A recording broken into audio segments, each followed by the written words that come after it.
ఓం నమో భగవతే శ్రీ మేధాదక్షిణామూర్తయే. ఓం నమో భగవతే శ్రీ ఆదిశంకరాయ. ఓం నమో భగవతే శ్రీ రమణాయ. శ్రీ గురుభ్యో నమః. ఎవరైనా ఒక నది దాటుతున్నప్పుడు తనకి తెలియకుండానే ఒక తేలియాడే ముసలిని పట్టుకుంటాడు. అంటే అది ఒక దొంగ అనుకొని ఆ ముసలిని పట్టుకొని ఆ నది దాడదామని ప్రయత్నిస్తాడు. అక్కడ ముసలి ఉంది అని తన నిజస్వరూపము తెలియకుండా అది ఒక తెప్పలా ఉపయోగపడుతుందని ఆశతో దాని మీదకెక్కి నది దాడదామని ప్రయత్నిస్తూ ఉంటాడు.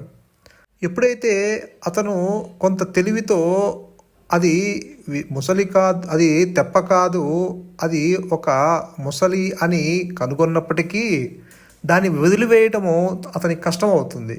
ఎందుకంటే ముసలి కూడా, ఆ క్రోకడైల్ కూడా will also have cot hold of him. అంటే ఆ క్రోకడైల్, ఆ ముసలి కూడా అతన్ని పట్టుకొని ఉంటుంది. అదేవిధంగా మనకి భౌతిక గురువులు కానీ లేకపోతే ఈ శాస్త్రాలు కానీ ఇవన్నీ నీవు ఈ ప్రపంచం ఒక అబద్ధము అని మనకి ఎవరైనా గురువు నుండి విన్నప్పటికీ దాన్ని మనకి వదిలివేయటం చాలా కష్టంగా ఉంటుంది. ఎట్లయితే అతను ఆ ముసలిని వదిలివేద్దామని చూసినా ముసలి అతన్ని పట్టుకుంటుంది. ఇక్కడ కూడా ప్రపంచము అసత్యము. అదే గురువుగారు చెప్తారు, పొద్దున్న లేచిన దగ్గర నుంచి ఇదంతా అసత్యమని గ్రహించు అని మనకి చెప్పినా ఈ జీవుడు ఇది అంతా సత్యమనే భావిస్తాడు. అసత్యమని ఎంత అవగాహన తెచ్చుకున్నా ఈ దేహాత్మ బుద్ధి వల్ల అంటే నేనంటే దేహము అన్న భావన కలిగి ఉంటాడు. కాబట్టి ఈ నామంతో, ఈ నేమ్ అండ్ ఫామ్తో అతను తాదాప్యము చెంది ఉంటాడు. కాబట్టి ఆ కర్తృత్వ భావన కలిగి ఉంటాడు. కాబట్టి అంటే ఈ భేద దృష్టి కలిగి ఉంటాడు. కాబట్టి ఇది ఎంత అసత్యమని అవగాహన తెచ్చుకొని గ్రహించినా ఆ ముసలి తన్ని వదలనట్టు ఆ మనస్సు ఆ ప్రపంచంతో చాలా బలీయంగా అనుబంధం పెంచుకుంటుంది. దాంతో బాగా తాదాప్యము చెంది ఉంటుంది. ప్రతి వస్తువు తనకి ఇతరులు ఉన్నారనే అనుకుంటుంది. ప్రతి వస్తువు సత్యమనే అనుకుంటుంది. ఆ ఇతరుల్లో లింగభేదాన్ని చూస్తాడు. స్త్రీ అని పురుషుడని చూస్తూ ఉంటుంది.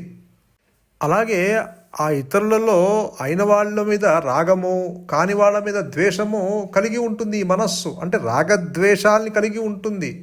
నిజానికి ఈ మనస్సు కానీ ఈ ప్రపంచం కానీ ఈ రాగద్వేషాలు అన్న బేసు మీదే ఇవన్నీ మనుగడ సాగిస్తూ ఉంటాయి.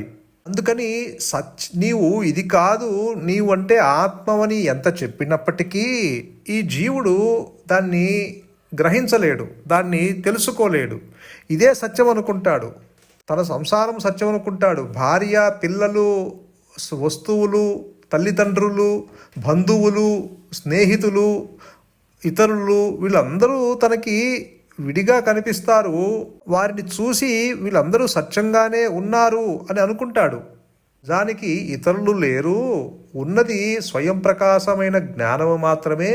అది నీవై ఉన్నావు. అసలు ఇతరులు అనేవారు లేరు. దెర్ ఆర్ నో అదర్స్ అని గురువుగారు చెప్పిన, శంకరుడు చెప్పిన, భగవాన్ చెప్పిన ఈ దేహాత్మ బుద్ధి అంగీకరించదు. ఈ జన్మల నుంచి ఇది దానికి అలవాటైపోయింది. అది బాహ్యంగా వెళ్ళటము, జగత్తు సత్యం అనుకుంటాము, నీకు విడిగా ఒక భగవంతుడు ఉన్నాడు అని సత్యము అనుకుంటాము. ఇలా ఈ మనస్సుకి ఒక అలవాటైపోయింది. అంటే జన్మల నుంచి తెచ్చుకున్న వాసనలు, ఆ కోరికల వల్ల దానితోనే తాదాప్యము చెంది ఉండటం వల్ల అవే సత్యం అనుకుంటూ ఉంటాడు. ఎందుకంటే ఆ మనస్సుకు అది అలవాటైపోయింది. ఇదంతా ఒక కళ అని చెప్పినా దాన్ని గ్రహించటానికి మనస్సు ఒప్పుకోదు. ఆ కళ అది కళ కాదు, ఇది నిజమే అని చెప్తూ ఉంటుంది మనస్సు. చూసిన ప్రతి దృశ్యము సత్యమనే అనుకుంటుంది. ఇదంతా నీ లోపలే ఉన్నది, నీ లోపల ఉన్నది అలా ప్రొజెక్ట్ చేస్తుంది అని ఎంత చెప్పినప్పటికీ అది మాట వినదు. ఎందుకంటే మనస్సు తనకు తానుగా నష్టపరుచుకుంటానికి అది ససేమిరా ఒప్పుకోదు. ఇప్పుడు తన కన్ను తను పొడుచుకోలేడు కదా, ఎవరు తనకు తాను దుఃఖించుకోరు కదా. అలాగే ఈ మనస్సు కూడా తన్ను తాను నష్టపరచుకోదు. నేను లేకపోతే నా సంసారం ఎట్టా, నా భార్యా పిల్లలు ఎట్లా, నేను ఈ పని చేయకపోతే ఎవరు చేస్తారు అన్న భావన కలిగి ఉంటుంది ఈ మనస్సుకి. నా వ్యక్తిత్వము పోతే అన్న ప్రశ్నే అసలు దాని గురించిన విచారణే చెయ్యదు. అమ్మో, నా వ్యక్తిత్వం పోతే మరి ఎలా, నేను పోతే ఎలా, మరి వీళ్ళందరినీ ఎవరు చూస్తారు అన్న భావన కలిగి ఉంటాడు. ఈ ఆస్తిపాస్తులన్నీ ఎవరు అనుభవించాలి, ఇదంతా కూడగట్టిందంతా ఎవరికి ఇవ్వాలి, మరి నేను వాటి జోలికి వెళ్ళకపోతే మరి వాటిని ఎవరు అనుభవిస్తారు అన్న మనస్సు దాని గురించే ఆలోచిస్తూ ఉంటుంది. అసలు భగవాన్ ఏం చెప్తున్నారు, రాగము వద్దు ద్వేషము వద్దు, రెండూ విడనాడాల్సిందే అంటున్నారు. కానీ ఈ మనస్సు ఒప్పుకుంటుందా? అయిన వాళ్ళ మీద రాగము, కాని వాళ్ళ మీద ద్వేషము పెంచుకుంటుంది. అయిన వాళ్ళని మిత్రులు అంటుంది, కాని వాళ్ళని శత్రువులు అంటుంది. ఆ భేదభావాన్ని కలిగి ఉంటుంది. అసలు రాగము లేదు ద్వేషము లేదంటే ఒప్పుకోదు ఇది. అందుకే భగవాన్ కూడా చెప్తారు, ఇతరులు ఎంత దుర్మార్గులుగా కనిపించినా వారిని ద్వేషింపరాదు అని చెప్తారు. రాగద్వేషములు రెండు విడనాడవలసిందే అంటారు. ప్రపంచ విషయములందు మనస్సును ఎక్కువగా ప్రసరింపచేయరాదు అంటారు. వీలైనంత వరకు ఇతరుల వ్యవహారంలో ప్రవేశించరాదు అని మనకి సూచిస్తున్నారు. మరి ఈ మనస్సు ఒప్పుకుంటుందా? ఇతరుల వ్యవహారంలో ప్రవేశించరాదు అంటే ఊరుకుంటుందా? అలవాటైపోయింది దానికి. బయట బాహ్యంగా తిరగటము, వాళ్ళ గురించి తెలుసుకుంటాము, వీళ్ళ గురించి తెలుసుకుంటాము, అది అలవాటైపోయింది. ఒక్కసారిగా మానుకోమంటే మానుకుంటుందా? మానుకోదు. అక్కడేం జరిగింది ఇక్కడేం జరిగింది అని తెలుసుకుంటూ ఉండాలి ఈ మనస్సు. వీడు ఎప్పుడూ బయటకు వెళ్ళాల్సిందే, అంటే బాహ్యంగా వీడి ఆలోచనలు వెళ్ళాల్సిందే. ఎప్పుడూ అంతర్ముఖం కాలేడు వీడు. ప్రపంచము కుక్కతోక వంకర లాంటిది, దాని గురించి నీకెందుకు? భగవాన్ ఒక సందర్భంలో చెప్తారు, ప్రపంచాన్ని సృష్టించిన భగవంతుడు చూసుకుంటాడు, నీకెందుకు ప్రపంచం గొడవ అని చెప్పినప్పటికీ ప్రపంచ విషయములందు మనస్సును ఎక్కువగా ప్రసరింపచేయరాదు అని చెప్పినప్పటికీ ఈ మనస్సు ఊరుకోదు. ప్రపంచంలోకి వెళ్ళాలి, దృశ్యాలు చూడాలి, దృశ్యాలను తెలుసుకోవాలి, ఆ వింతలు విశేషాలు చూసి ఆనందపడాలి. ఆ తీర్థయాత్రలని, అక్కడని కాశీ అని, రామేశ్వరం అని, అరుణాచలం అని, గిరిప్రదక్షిణని, ఇలా రకరకాలుగా ఏదన్నా చేస్తే ఏదన్నా నాకు వస్తుందేమో అన్న భావన కలిగి ఉంటుంది మనస్సుకి. నాకు ఫలానా గిరిప్రదక్షిణ చేస్తే నాకు బాబుకి ఉద్యోగం రావాలనో, లేకపోతే కూతురు పెళ్ళి కావాలనో, ఇలా రకరకాల కోరికలు తీర్చుకుంటానికి ఆ మనస్సు ఎవరు ఏది చెప్తే అక్కడికి వెళ్ళి అది చేసేస్తుంది. కాశీలో 9 రాత్రులు ఉంటే మోక్షం వస్తుందని అక్కడికి వెళ్తుంది మనస్సు. అక్కడికి వెళ్ళి కాశీలో 9 రోజులుండి ఆ దేహాన్ని కష్టపెట్టి అక్కడ ఆ దర్శనాలు చేసుకొని, ప్రతిరోజు వెళ్ళి దర్శనం చేసుకొని మళ్ళీ తిరిగి వస్తుంది. అంటే ఇక్కడ తిరగద్దను అని చెప్పట్లేదు ఇక్కడ ఎవరు. నువ్వు కాశీకి వెళ్ళు, రామేశ్వరం వెళ్ళు, లేకపోతే తంజావూరు వెళ్ళు, ఎక్కడికైనా వెళ్ళొచ్చు. కాకపోతే ఎందుకు వెళ్తున్నాము, దేని కొరకు వెళ్తున్నాము, అసలు ఈ ఆనందము బయట ఉన్నదా లోపల ఉన్నదా, అసలు నీ స్వరూపం ఏమిటి, అసలు భగవంతుడు ఎవరు, మనకు విడిగా ఉన్నాడా అన్న విచారణ చెయ్యదు. అన్న విచారణ చెయ్యకుండా అక్కడికి ఇక్కడికి పరిగెడుతూ ఉంటుంది మనస్సు, స్థిరంగా ఉండదు. దీనంతటికీ మూల కారణము ఈ దేహాత్మ బుద్ధి. అంటే నేనంటే దేహము అన్న భావన కలిగి ఉంటాడు. ఆ భావన కలిగి ఉండటం వల్ల తను ఒక పూర్తిగా శరీరధారి అనుకుంటాడు. అంటే ఆ రూపము, ఆ శరీరంతో తాదాప్యము చెంది ఉండటం వల్ల, తనకి ఒక రూపం ఉంది అనుకుంటం వల్ల ఇతరులు కూడా ఆ నామరూపాలతో పోల్చుకుంటాడు. అలాగే తను ఆ రూపంతో ఒక పని చేస్తున్నాడు కాబట్టి ఆ పని తను చేస్తున్నాడు, అంటే ఆ రూపంతో సహా, ఆ శరీరంతో సహా తను చేస్తున్నాను అన్న భావన కలిగి ఉంటాడు. అదే కర్తృత్వం అంటారు. అంటే నేను చేస్తున్నాను అన్న భావన కలిగి ఉంటాడు. కాబట్టి ఆ ఫలితాలు కూడా ఆ రూపంతోనే తాదాప్యము చెందినట్టుగా ఉంటుంది. కాబట్టి ఆ మనస్సు ఆ ఫలితాల్ని అనుభవిస్తూ ఉంటుంది. అనుకూలమైతే సంతోషిస్తాడు, ఆ ఫలితము ప్రతికూలమైతే కనుక దుఃఖిస్తాడు. అంటే ఆ దుఃఖము కూడా ఒక్కోసారి వీడు ఆ రూపంతో తాదాప్యం చెందాడు కాబట్టి లేకపోతే గుండె ఎక్కువసార్లు గట్టిగా కొట్టుకుంటాము, లేకపోతే కొంత ఆందోళనకు గురవటము, కొంత చెమటలు పట్టడము, ఇలా రకరకాలుగా వాడు తాదాప్యతను ఆ మనస్సు చూపిస్తూ ఉంటుంది. ఇవన్నీ అహంకారపు చేష్టలు. అదే భగవాన్ చెప్తారు. అంటే నీవు కాని దానితో నీవు తాదాప్యము చెంది ఉండటం వల్ల, అంటే అది లేనిది ఉన్నట్లుగా నీవు భ్రమని కలగజేస్తుంది ఈ మనస్సు. అందుకని నీవు ఒక రాంగ్ ఐడెంటిఫికేషన్తో ఉన్నావు. నీవు కాని దాంతో నీవు తాదాప్యం చెందుతున్నావు. అందుకని ఏం చేయమంటున్నారు భగవాను? నీవు కాని దాని గురించి ఉన్న ఆలోచనను విడనాడు. అంటే ఆత్మని కాని, అంటే ఆత్మ కాని ఇతర బాహ్య విషయాలు, వాటి సంబంధించిన ఆలోచనలను విడనాడు అంటున్నారు భగవాన్. నేనంటే దేహము అన్న భావన కలిగి ఉంది, ఆ భావనని విడనాడు. దీనంతటికీ కారణము ఇదిగో ఈ దేహాత్మ బుద్ధి గల ఈ మాయా నేను. ఇది ఎండమాములు లాంటిది. నీకు దూరంగా నీరు ఉన్నట్టు కనిపిస్తూ గ్రహిస్తావు, తెలుసుకుంటావు, అక్కడ నీరు ఉందని అనుకుంటావు. తీరా దగ్గరికి వెళ్ళి చూస్తే అక్కడ నీరు ఉండదు. ఆ సూర్యకిరణాలు అక్కడ ప్రతిబింబించి అక్కడ ఒక ఎండ మామూలులాగా సృష్టించబడతాయి. అంటే లేని నీరు ఉన్నట్లుగా నీకు భ్రమని కలగజేస్తాయి. నిజానికి అక్కడ నీరు లేదు. అలాగే ఈ మనస్సు కూడా లేదు. విచారణ చేస్తే అసలు ఈ మనస్సు కూడా లేదు. అప్పుడు తెలుస్తుంది ఉన్నది స్వయం ప్రకాశమైన జ్ఞానము అని. అవిచారం వల్ల దుఃఖం ఏర్పడుతుంది అంటారు శంకరులు. కాబట్టి ప్రతి ఒక్కరూ విచారణ చేయాలి. అసలు అక్కడ నీరు నిజంగా ఉన్నదా? కొత్తగా పెళ్ళైన అల్లుడు వేళ కాని వేళ, అపరాత్రి వేళ అత్తగారింటికి వస్తాడు. సరే వచ్చారు కదా అని చెప్పి, నాయనా వెళ్ళి కాళ్ళు కడుక్కొనరా, ఈ లోపల వడ్డన ప్రిపేర్ చేస్తాను అని చెప్తుంది అత్తగారు. సరే అని ఆ అల్లుడు ఆ చీకటిలో ఆ బావి దగ్గరికి వెళ్ళి ఆ చేద తీద్దామని చెప్పి వెళ్తాడు. అక్కడికి వెళ్ళేటప్పటికి ఆహాకారాలు వినిపిస్తున్నాయి అత్తగారికి, మామగారికి, ఆ కొత్తగా పెళ్ళైన ఆ భార్యకి.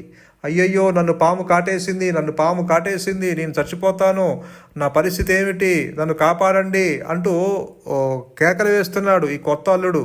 ప్రాణభయం వచ్చేసింది, నేను చనిపోతాను అనుకుంటున్నాడు, నా భార్య పిల్లలు ఏమవుతారో అని అనుకుంటున్నాడు, తను ఏదో పాము కరిచిందని అనుకుంటున్నాడు. ఆ చీకటిలో ఆ బావి దగ్గరికి వెళ్ళి ఆ చేద తీద్దామని వెళ్ళేటప్పటికి అక్కడేదో కరిచిందని, పాము నన్ను కరిచిందని చెప్పి ఆ కాలు దగ్గర, ఆ కాలు కింద తనకేదో కరిచిందని చెప్పి హాహాకారాలు చేస్తున్నాడు. నన్ను పాము కరిచింది, నేను చనిపోతున్నాను, ఇప్పుడు నా పరిస్థితి ఏమిటి, నా భార్య పరిస్థితి ఏమిటి, కొత్తగా పెళ్ళయింది, తను ఎవరు చూసుకుంటారు, నా తల్లిదండ్రులను ఎవరు చూసుకుంటారు, నా కొత్త సంసారం ఇట్టా అయిపోయింది ఏమిటి అని ప్రాణభయం వచ్చేసింది. చెమటలు పట్టేసినవి, కొంత జ్వరం కూడా వచ్చేసింది, ఒళ్ళు వేడెక్కింది, అంటే దడదడా కొట్టుకుంటుంది.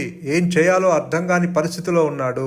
చివరికి ఆ కేకలు విని ఆ లోపల ఉన్న అత్తగారు, ఆ మామగారు, ఆ భార్య వచ్చి, ఆ మామగారు వెంటనే అక్కడ లైట్ వేసి చూస్తున్నారు ఏం జరిగిందా అని. అక్కడ ఆ మామగారికి అక్కడ ఏమీ లేదని తెలిసింది. అక్కడ పాము లేదు అన్న విషయం అర్థమైంది. ఆ అల్లుడు గారి కాలు కింద ఉన్నది చేద, అంటే త్రాడు. అప్పుడు ఆ మామగారు ఇట్లా చెప్తున్నారు అల్లుడు గారితో, అయ్యా అల్లుడు గారు, మీరు తొక్కింది పాము కాదు, అది త్రాడు. మీరు త్రాడుని తొక్కి పాము అనుకొని భయపడ్డారు. మీకు ఇప్పుడు వచ్చిన కష్టం ఏమీ లేదు. మీకు ఏ ఆందోళన చెందాల్సిన అవసరం లేదు. మీరేమీ చనిపోరు, మళ్ళేమీ ఏ పాము కరవలేదు, అసలు పామే లేదు, ఇక్కడ ఉన్నది త్రాడే అని మామగారు తనకి ఆ జ్ఞానాన్ని బోధించారు. ఆ వెలుగులో అల్లుడు గారు కూడా ఆ వెలుగులో, ఆ లైట్ వేసిన వెలుగులో ఆ కాలు కింద చూసేటప్పటికి అక్కడ త్రాడు అని తేటతెల్లం అయ్యింది. అప్పుడు ఊపిరి పీల్చుకున్నాడు, అమ్మయ్యా నేను బతికే ఉంటాను, నా భార్యతో నేను సంసారం చేసుకోవచ్చు, నా తల్లిదండ్రులు నేను చూసుకోవచ్చు, నా కొత్త సంసారం బాగానే ఉంది అనుకొని అందరూ ఊపిరి పీల్చుకున్నారు. ఇదంతా ఎందుకు వచ్చింది అంటే ఆ చీకటిలో త్రాడుని తొక్కి పాముగా భయపడ్డాడు. కానీ ఇక్కడ ఈ జీవుడు కూడా అంతే. ఎంత గురువులు చెప్పినా అది ఉన్నది పరమాత్మే, అసలు ఇతరులు లేరు అని ఎంత చెప్పినా, ఈ ప్రపంచము అసత్యము, ఇది ఒక కళ లాంటిది అని ఎంత చెప్పినా, ఈ దేహాత్మ బుద్ధి గల ఈ నేను వల్ల, అంటే ఈ మనస్సు ఒప్పుకోక ఆందోళన, ప్రతిదీ సత్యం అనుకుంటుంది. ఇతరులు ఉన్నారనుకుంటుంది. ఈ ప్రపంచము దృశ్యమాన ప్రపంచమంతా సత్యం అనుకుంటుంది. రాగద్వేషాలు సత్యం అనుకుంటుంది. భార్యా పిల్లలు సత్యం అనుకుంటుంది. బ్యాంకు బ్యాలెన్స్ సత్యం అనుకుంటుంది. నాకు ఇల్లు కారు ఉన్న మాట సత్యం అనుకుంటుంది. అయిన వాళ్ళు కాని వాళ్ళు ఉన్నారని అనుకుంటుంది. స్నేహితులు బంధువులు వీళ్ళంతా నిజమే అనుకుంటుంది. తన్ని ప్రశంసిస్తే పొంగిపోతుంది, విమర్శిస్తే కృంగిపోతుంది. ఏదన్నా వ్యాపారంలో లాభం వస్తే తను సంతోషం అనుభవిస్తుంది, నష్టం వస్తే ఓర్చుకోలేదు. అలాగే అదృష్టం అంటుంది, దురదృష్టం అంటుంది, లాభం అంటుంది, నష్టం అంటుంది, రాగం అంటుంది, ద్వేషం అంటుంది, ఇష్టం అంటుంది, అయిష్టం అంటుంది, కర్మ అంటుంది, వికర్మ అంటుంది, అకర్మ అంటుంది, గౌరవము అంటుంది, అగౌరవం అంటుంది, ప్రశంసలు అంటుంది, విమర్శలు అంటుంది. ఇలా అన్నిటిలోనూ భేదభావం చూస్తుంది. ఈ ద్వంద్వభావం కలిగి ఉంటుంది మనస్సు. ఇదంతా నిజమే అనుకుంటుంది. ఏమాత్రము విచారణ చేయట్లా.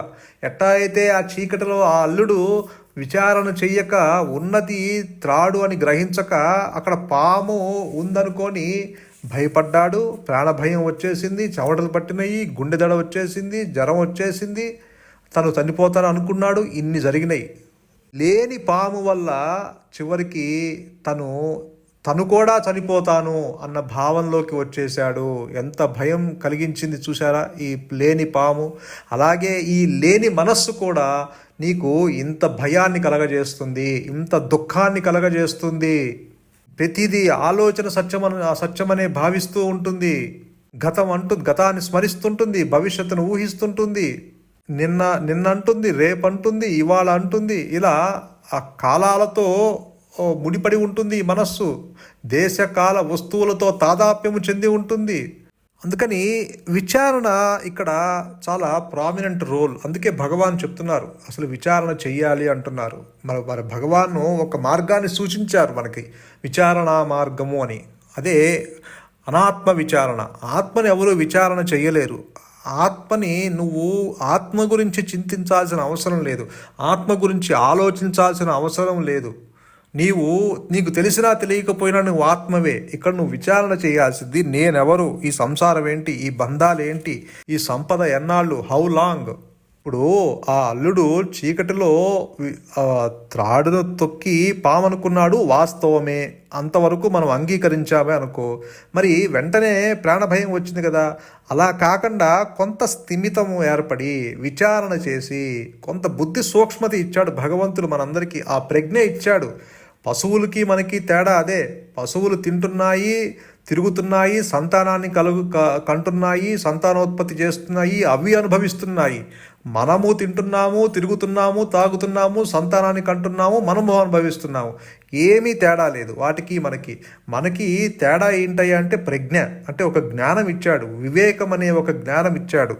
ఆ వివేక విచక్షణతో, ఆ డిస్క్రిమినేషన్ పవర్తో, ఆ బుద్ధి సూక్ష్మతతో కనుక ఆ అల్లుడు కనుక విచారణ చేసి కొంత స్థిమితం ఏర్పడిన తర్వాత కొంత ఆ చీకటిలో వెంటనే ఆందోళనకు గురి కాకుండా అసలు నన్ను తొక్కింది పామేనా, నిజంగా నన్ను పాము తొక్కితే అక్కడ మెత్తగా ఉండాలి కదా, అక్కడ నా కాలికి ఏదన్నా కరిచినట్టుగా ఉండాలి కదా, అక్కడ ఏదన్నా గాయం కావాలి కదా, కొంత నొప్పి కలగాలి కదా, నాకు అక్కడ ఒకవేళ అది నాకు మెత్తగా అన్నా కనీసం తగలాలి కదా, కొంత రక్తస్రావం అన్నా జరగాలి కదా.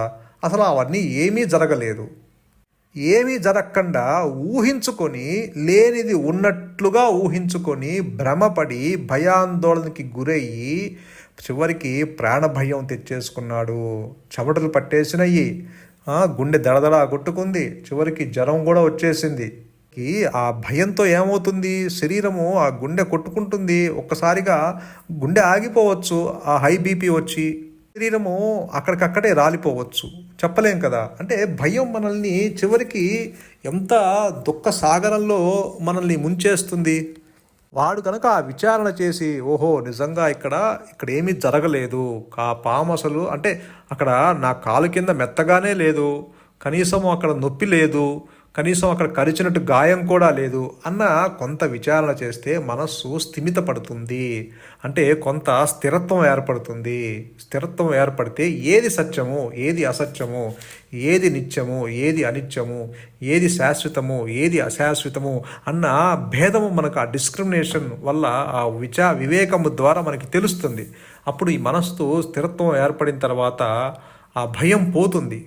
భయం పోయిన తర్వాత ఆ వెలుగులో వెంటనే వెళ్ళి అక్కడ టార్చ్ లైట్ తెచ్చుకుంటామో లేకపోతే అక్కడ లైట్ వేయటమో చూసి అక్కడ కన్ఫర్మ్ చేసుకోవచ్చు. ఓహో, ఉన్నది త్రాడు మాత్రమే, అసలు పాము అనేదే లేదు అన్నది తేటతెల్లం అవుతుంది కదా. అలాగే ఈ జీవుడు కూడా పాము లాంటి వాడు, ప్రతి దాన్ని గురించి భయపడుతున్నాడు. అంటే లేని పాము ఉన్నట్లుగా ఊహించుకొని అక్కడ భయపడినట్టు ఇక్కడ కూడా ఈ జీవుడు లేని దృశ్యాన్ని ఊహించుకుంటాడు, లేని ఆలోచనలు ఊహించుకుంటున్నాడు, లేని గతం అంటాడు, గతాన్ని స్మరిస్తాడు, భవిష్యత్తును ఊహిస్తాడు, ఆలోచనల్ని స్మరిస్తూ ఉంటాడు. అలా లేనిది ఉన్నట్టుగా ఊహించుకొని భ్రమపడి భయపడుతున్నాడు, ఆ దుఃఖాన్ని అనుభవిస్తున్నాడు, తను అనుకుంటున్నాడు, ఆ మనస్సు ఉందని అనుకుంటున్నాడు, నేనంటే శరీరం అన్న భావన కలిగి ఉంటున్నాడు. నిజానికి వీడు కనుక కొంత విచారం అక్కడ ఆ అల్లుడు విచారణ చేస్తే మనకి అక్కడ ఆ వెలుగులో ఉన్నది త్రాడు అని ఎట్టయితే గ్రహిస్తాడో అలాగే వీడు కూడా, ఈ జీవుడు కూడా విచారణ చేస్తే, అంటే ఒకవేళ నేనే గనక దేహమే అయితే, ఒకవేళ రాగద్వేషాలు నిజమనుకుంటే, ఒకవేళ ద్వంద్వాలు నిజమనుకుంటే, ఒకవేళ ఇతరులు ఉన్నారని నిజమంటే, అంటే ఈ భేదభావం కనుక నిజమే అయితే, మరి ఈ జాగృతావస్థ నుంచి వీడు గాఢ నిద్రలోకి, ఆ సుషుప్తిలోకి అవస్థలోకి వెళ్ళినప్పుడు ఇవన్నీ ఎక్కడికి వెళ్ళినాయి? ఒకవేళ ఇది గనక సత్యం అనుకుంటే, వాడి మనస్సు ఆ సత్యమే అనుకుంటే, వాడు సుఖదుఖాలు అనుభవిస్తున్న మాట నిజమే అనుకుంటే, మరి ఈ మనస్సు గాఢ నిద్రలో ఎటెళ్ళింది? వాడు నేను పుట్టాను, నేను చనిపోతాను అని అనుకుంటున్నాడు కదా. ప్రతి ఒక్కడు నేను పుడతాను, నేను చనిపోతాను, నేను చనిపోతే దేహం చనిపోతే నేను కూడా పోతాను అని అనుకుంటున్నాడు కదా. దేహం పుట్టుక నీ పుట్టుక అనుకుంటున్నావు కదా. మరి ఇవన్నీ ఆలోచనలే. అదే భగవాన్ చెప్తారు, really speaking there is no death, there is no birth. ఇవన్నీ నీ తలంపులే. చావు ఒక తలంపు, పుట్టుక ఒక తలంపు, దుఃఖము ఒక తలంపు, రాగము ఒక తలంపు, ద్వేషము ఒక తలంపు, ఇతరులు ఉన్నారనేది ఒక తలంపు, నీకు విడిగా భగవంతుడు ఉన్నాడనేది ఒక తలంపు. ప్రతిదీ తలంపే, ప్రతిదీ ఆలోచనే, ప్రతిదీ సంకల్పాలే, ప్రతిదీ వృత్తులే. ఇవన్నీ గాఢ నిద్రలో ఏమీ లేవు. నీ ఆలోచనలు లేవు, నీ భార్యాపిల్లలు లేవు, నీ సంసారం లేదు, జనన మరణాలు లేదు, పునర్జన్మలు లేవు, చావు పుట్టుకలు లేవు, రాగద్వేషాలు లేవు, ఇతరులు లేరు, నీ బ్యాంకు బ్యాలెన్స్ లేదు, నీ కారు లేదు, నీ ఇల్లు లేదు, చివరికి నువ్వు పూజించే భగవంతుడు లేడు, అసలు నీ భయము లేదు, ఏమీ లేదు. ఎందుకు లేవు అంటే అక్కడ వాటికి సంబంధించిన ఆలోచనలు లేవు. అన్నీ వృత్తిరాహిత్యమై కొంత లయమైపోయింది. అది జాగృతావస్థలో ఎక్కడి నుంచి అయితే పుట్టిందో ఆ మనస్సు, అదే మనస్సు గాఢ నిద్రలో మళ్ళీ అక్కడ లయమైపోయింది, తన పుట్టుక స్థానానికి వెళ్ళిపోయింది. అందుకని అక్కడ నీకు ఎటువంటి వృత్తులు లేవు, ఎటువంటి యాక్షన్స్ లేవు. అందుకని నీ మనస్సు అక్కడ హాయిని అనుభవించింది. ఆ హాయి అనుభవించటము నీవు ఎరుకతో కూడి కనుక నీవు గనక ఆ హాయిని కనుక అనుభవిస్తే నీవే భగవంతుడివి. కానీ నీవు అక్కడ ఎరుకతో కూడి ఉన్న జ్ఞానము, ఎరుకతో కూడి ఉన్న ఆ హాయిని, ఎరుకతో కూడి ఉన్న ఆ శాంతిని, ఎరుకతో కూడి ఉన్న ఆ సుఖాన్ని కనుక నీవు అనుభవించట్లేదు. అంటే నీకు అక్కడ గ్రహించలేని స్థితిలో నీవు ఉన్నావు. ఎందుకంటే అహంకారము, ఆ దేహాత్మ బుద్ధి లయమైంది. లయమైన మనస్సు నష్టం కాల, అక్కడ మనోనాశనం జరగల, మనోలయమైంది కాబట్టి మనస్సు మిగిలే ఉన్నది. మనస్సు మిగిలి నీవు ఆత్మని దర్శించలేవు, ఎరుకని నీవు గ్రహించలేవు. అక్కడ ఎరుకతో కూడి ఉన్న జ్ఞానము ఉన్నా నీవు దాన్ని గ్రహించలేని, తెలుసుకోలేని పరిస్థితిలో నీవు ఉన్నావు. అందువల్ల పొద్దున్నే లేచి చెప్తున్నావు నేను రాత్రి హాయిగా పడుకున్నాను అని. అంటే అక్కడ నీవు ఉన్నావు ఇంకా. లేదంటే నువ్వు రమేష్గానే పడుకొని సురేష్గా లేవట్లేదు కదా, మళ్ళీ అదే వ్యక్తిగానే లేస్తున్నావు. కాబట్టి నీవు మిగిలే ఉన్నావు. నీ వ్యక్తిత్వాన్ని మిగిలి నీవు ఆత్మని దర్శించలేవు. ఇక్కడ మనస్సు నష్టం అవ్వాలి. ఇక్కడ నిజానికి అసలు మనస్సు అనేది లేదు అని చెప్తున్నారు భగవాన్. ఆది నుంచి అహంకారము తృణీకరించబడ్డది. నీవు ఉంది అని అనుకుంటున్నావు కాబట్టి అదే ఇక్కడ ఇందాక చెప్తున్నాం మనము, ఒకవేళ గనక ఇవన్నీ ఉంటే గాఢ నిద్రలో కూడా ఉండాలి కదా. సత్యము అన్ని అవస్థల్లోనూ మార్పు లేకుండా ఉండాలి. మార్పు అంటే మార్పు గనక సంభవిస్తే అది సత్యం ఎట్టా అవుతుంది? స్థిరంగా ఉండేది సత్యము. సత్యంలో ఎటువంటి మార్పులు ఉండవు, ఎటువంటి చేంజెస్ ఉండవు, అది స్థిరంగా పర్మనెంట్గా ఉంటుంది. కానీ ఇక్కడ మాత్రము జాగృతావస్థలో ఈ దేహంతో తాదాప్యం చెందినట్లుగా ఉంది, గాఢ నిద్రలో ఎటువంటి తాదాప్యము లేదు, అక్కడ ఎటువంటి ఆలోచనలు లేవు. అలాగే కలలో ఆ సూక్ష్మ శరీరంతో తాదాప్యం చెంది ఉంది. ఇలా అవస్థకి మారుతూ ఉంది ఈ మనస్సు. మారేది సత్యము కాదు, మారనిది సత్యము, పర్మనెంట్గా ఉండేది అది. దాంట్లో ఎటువంటి మార్పులు ఉండవు, చేర్పులు ఉండవు, అది నీ స్వరూపము. కాబట్టి ఒకవేళ నువ్వు అనుకునే మనస్సు నిజమే అయితే అన్ని అవస్థల్లోనూ ఉండాలి. అలా ఉండట్లేదు కాబట్టి ఇది తాత్కాలికమైన సత్యము. అంటే తాత్కాలికంగా నీకు సత్యం అనిపించవచ్చు, కానీ ఇట్ ఈస్ నాట్ పర్మనెంట్. పారమార్థిక దృష్టితో చూస్తే అసలు మనస్సు అనేదే లేదు, అసలు చావు పుట్టుకలు లేవు. అదే భగవాన్ కూడా చెప్తున్నారు ఇక్కడ, అసలు మనస్సు లేదు, అది ఉందేమో చూడు అన్నదే ఇక్కడ విచారణ. అది ఉద్భవించిందేమో గమనించు. ఇప్పుడు నా మనస్సు గాయపడ్డది, నా మనస్సు సుఖపడ్డది అంటున్నావు కదా, మరి ఎవరికి నేను అంటున్నావు? ఆ నేనెవరు అన్నదే ఇక్కడ విచారణ. ఒకవేళ అది ఉందేమో చూడు, అది పుట్టిందేమో చూడు, అది ఉద్భవించిందేమో గమనించు అంటున్నారు భగవాన్. కాబట్టి ఇక్కడ విచారణ చెయ్యాలి. విచారణ చేయకపోవటం వల్ల, అవిచారం వల్ల నీకు దుఃఖం కలుగుతుంది. ఎట్టయితే ఆ అల్లుడు పాము ఉందనుకొని ప్రాణభయం తెచ్చుకున్నాడు, ఇక్కడ కూడా ఈ జీవుడు ఈ దేహాత్మ బుద్ధి ఉందనుకొని ఈ సుఖదుఖాలను అనుభవిస్తున్నాడు, మనస్సు ఉందనుకుంటున్నాడు. సమస్య ఉంటే పరిష్కారము, సమస్య లేకపోతే అసలు పరిష్కారం అనేదే లేదు. కాబట్టి ఇక్కడ నీవు ఉంది అని, మనస్సు ఉంది అనుకుంటున్నావు కాబట్టి పరిష్కారం చెప్తున్నారు. ఇదిగో విచారణ చెయ్యి అంటున్నారు. నిజానికి there is no mind at all, there is no body, there is no mind, there is no ఇంద్రియాలు, ఈజ్ నో బుద్ధి. అదే కదా శంకరులు చెప్తున్నారు, నేతి అని. నీవు మనస్సు కాదు, నీవు బుద్ధి కాదు, నీవు దేహానివి కాదు, నీవు ఇంద్రియాలు కాదు, నీవు ప్రాణము కాదు, నువ్వు పంచభూతాలు కాదు. ఇలా అన్నిటినీ నిషేధించి ఏదైతే నిషేధింపబడదో అదే నీవు, అదే ఆత్మ, అదే స్వయం ప్రకాశమైన జ్ఞానము, అదే నేనున్నానన్న అహంస్ఫురణ, అదే కాన్షియస్నెస్, అదే అవేర్నెస్, అదే నీ స్వరూపము. ఐఆమ్ దట్ ఐఆమ్ అన్నారు గురువుగారు. వాక్యం కూడా ఏం చెప్తుంది? ప్రజ్ఞానం బ్రహ్మ, అహం బ్రహ్మాస్మి, యు ఆర్ దట్ ఓన్లీ, నీవు అదే ఉన్నావు అని నీకు అడగచ్చు. నాకెందుకు తెలియటం లేదు అంటే నీవు ఇప్పుడు రాంగ్ ఐడెంటిఫికేషన్తో తాదాప్యం చెంది ఉన్నావు. నీవు కాని దానితో నీవు తాదాప్యం చెందినట్లుగా ఉంది. అంటే ఈ మాయా నేనుతో నీవు అంటే ఈ మాయా నేను ఈ దేహంతో తాదాప్యము చెందినట్లుగా ఉంది. అంటే నేనంటే దేహము అన్న భావన కలిగి ఉన్నది. కూడా ఒక భావనే, అది కూడా ఒక ఆలోచనే. భగవాన్ ఏమంటున్నారంటే అంతర్ముఖం అవ్వు, ఆలోచన లేని స్థితిని అలవాటు చేసుకో. వివేకానందుడు ఏమన్నాడు? The pure heart is the best mirror for the reflection of the truth అంటున్నాడు. అలాగే all truths flash upon it in a minute, ఎప్పుడు? As soon as it is a pure అన్నాడు వివేకానందుడు. అంటే శంకరులు కూడా అదే చెప్తున్నారు, నిశ్చలతత్వే జీవన్ముక్తి. భగవాన్ ఏం చెప్తున్నారు? ఆలోచనలు లేని మనస్సే ఆత్మ అన్నారు. ఎప్పుడైతే ఈ మనస్సు నీవు నిశ్చల స్థితికి వచ్చినప్పుడు, అంటే ఆలోచనలు లేకుండా ప్రశాంతంగా, కల్మషం లేకుండా, అకల్మషంగా, నిర్మలంగా, కోమలంగా, కదలికలు లేకుండా నీ మనస్సు కనుక నిలబడితే అక్కడ ట్రూత్, అక్కడ ఆ యొక్క సత్యము అనుగ్రహం చేత తనకు తాను ప్రకటించుకుంటుంది నీ స్వరూపంగా. ఎందుకని? ఉన్నది ఒకటే నేను, నేనులు లేవు. కాబట్టి ఇక్కడ ఆత్మ నేను, అహంకారము నేను అనేది లేదు, ఉన్నది ఒకటే నేను, అదే నేనున్నా అన్న అహంస్ఫురణ.